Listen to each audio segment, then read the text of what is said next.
With 76 selections in CSE 2022, Study IQ IS aims at providing high quality IS preparation at a very affordable cost.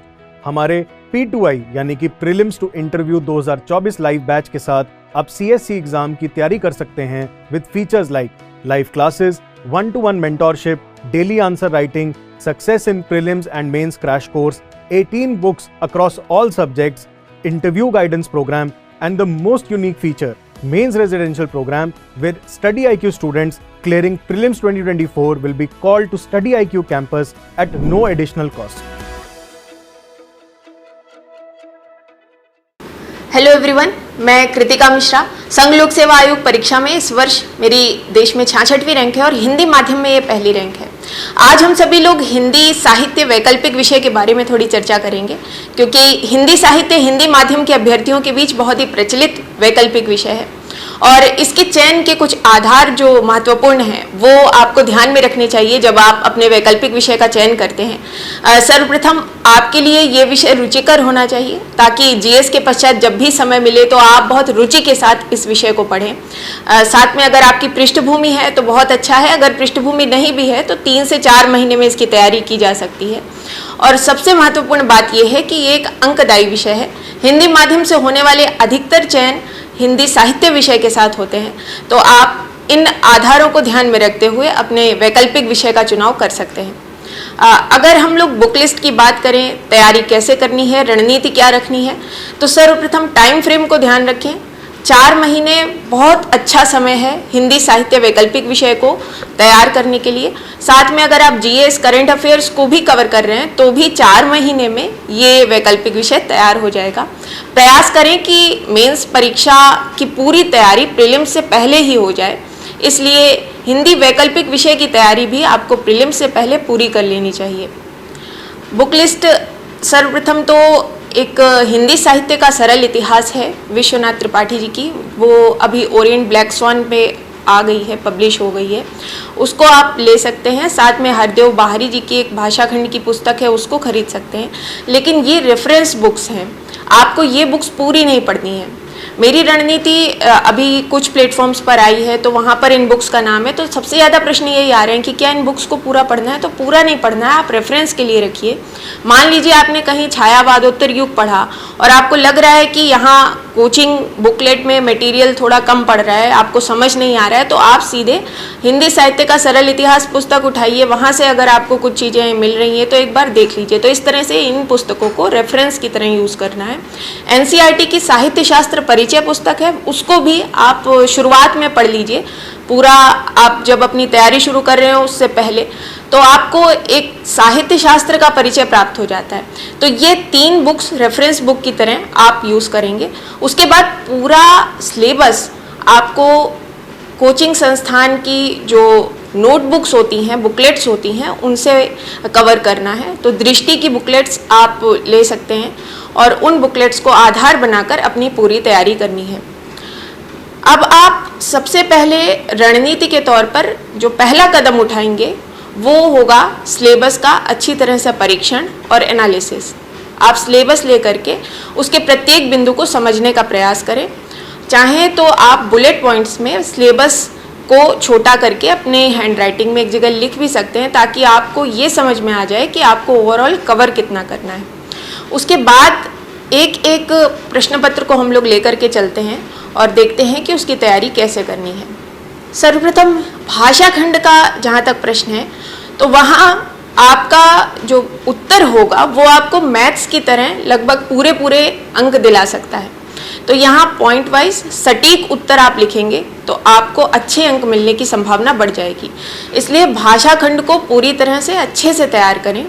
सर्वप्रथम जैसे इसमें बोलियों की बात है, भाषाओं की बात है, तो उसको आप व्याकरणिक उसकी जो भी विशेषताएं हैं, कुछ उदाहरण, उन सभी को चार्ट वाइज जैसे कि बुकलेट में दिया गया है तो अच्छे से याद कर लीजिए, उसको बार बार दोहरा लीजिए। अवहट वगैरह के कुछ उदाहरण भी आप याद कर सकते हैं, जैसे विद्यापति जी का है सक्कय वाणी बहुजन पावई, तो वो सब आप याद करके जब उत्तर में अपने इंक्लूड कर लेंगे तो वहाँ आपके अंक थोड़े और बढ़ जाएंगे। कुछ थीम्स हैं भाषा खंड की जो प्रत्येक वर्ष रिपीट होती हैं, जैसे अवधी भाषा, उसकी व्याकरणिक विशेषताएं, कई बार रहीम का प्रश्न आ चुका है, ब्रज हो गया। तो इन सबको, क्योंकि ये रिपीटेटिव थीम्स हैं, बहुत अच्छे से लिख करके अभ्यास करके आप तैयार कर लीजिए। भाषा खंड में कोई भी चीज़ आपको छोड़नी नहीं है, क्योंकि ये एक अंकदायी खंड है। इसलिए प्रयास करें कि भाषा का मानकीकरण, हिंदी, देवनागरी लिपि और राष्ट्रभाषा, राजभाषा, इन सभी संदर्भों को आप अच्छी तरह से तैयार कर लें और प्रयास करें कि जब उत्तर आप मेंस परीक्षा में लिखें तो भाषा खंड का प्रश्न छोड़े नहीं। इनको आप एक अंकदायी सेगमेंट की तरह यूज़ कर सकते हैं।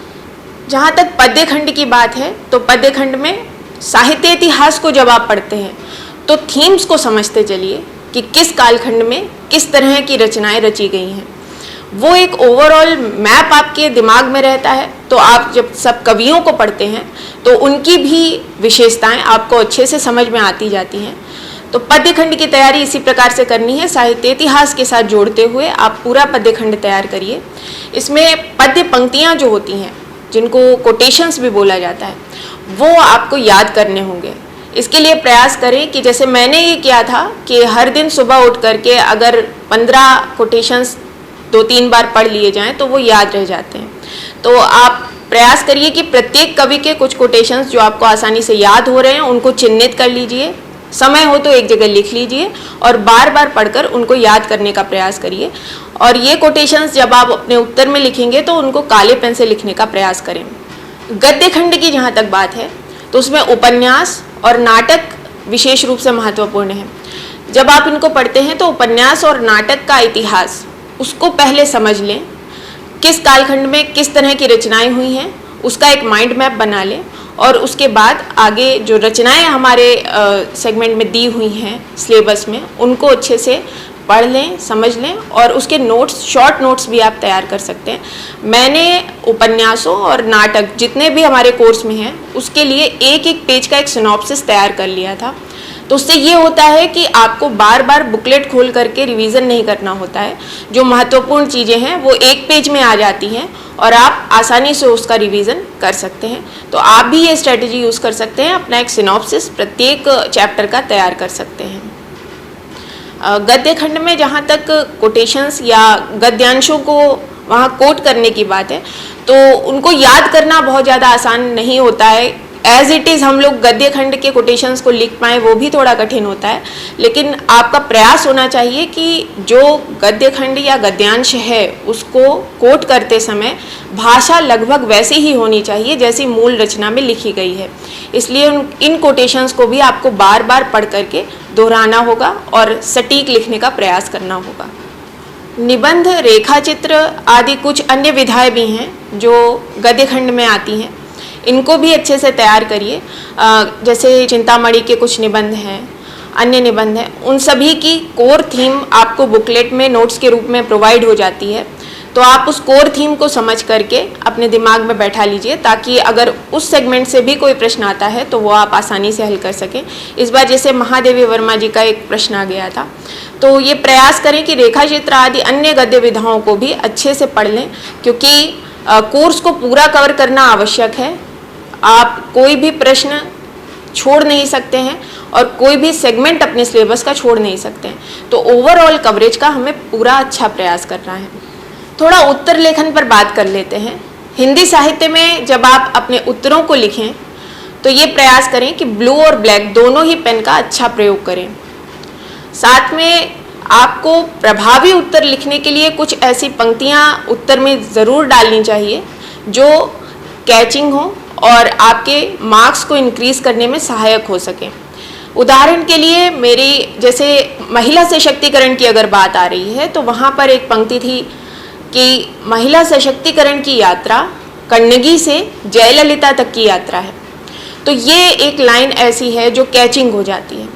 इसी तरह से वर्तमान में कुछ मूवीज़ जैसे आ रही हैं, पिंक मूवी है या आर्टिकल 15 है, तो इनको भी आप अपने उत्तरों में उद्धृत कर सकते हैं। इससे ये आई कैचर्स का काम करते हैं, आपके मार्क्स और उत्तर की प्रभावशीलता बढ़ जाती है। जो भी रचनाएं हिंदी साहित्य में हमारे सिलेबस में हैं वो वर्तमान प्रासंगिकता के साथ भी जुड़ती हैं। वर्तमान में हमारे आसपास जो घटनाएं हो रही हैं वो किस तरह से हिंदी साहित्य के सिलेबस के साथ रिलेट हो सकती हैं, उसको थोड़ा सोचने का अभ्यास हमें करना चाहिए। जैसे कि अगर महाभोज में कोई घटना है, अगर बेलछी की कोई घटना है, नागार्जुन जी की रचना से संदर्भित कोई घटना वर्तमान में घट जाती है, ऐसी किसी भी घटना का अगर कोई जिक्र इंडियन एक्सप्रेस या अन्य किसी अखबार में आता है, तो आप वहाँ से उसको उठा करके प्रासंगिकता को सिद्ध करने के लिए आप अपने उत्तर में कोट कर दीजिए। तो इससे आपका उत्तर औरों से थोड़ा अलग हो जाता है और प्रासंगिकता भी आसानी से सिद्ध हो जाती है। जहाँ तक कोचिंग का प्रश्न है, तो हिंदी साहित्य के लिए अगर आपकी थोड़ी भी पृष्ठभूमि है तो आप स्वाध्याय के ज़रिए आसानी से तैयारी कर सकते हैं।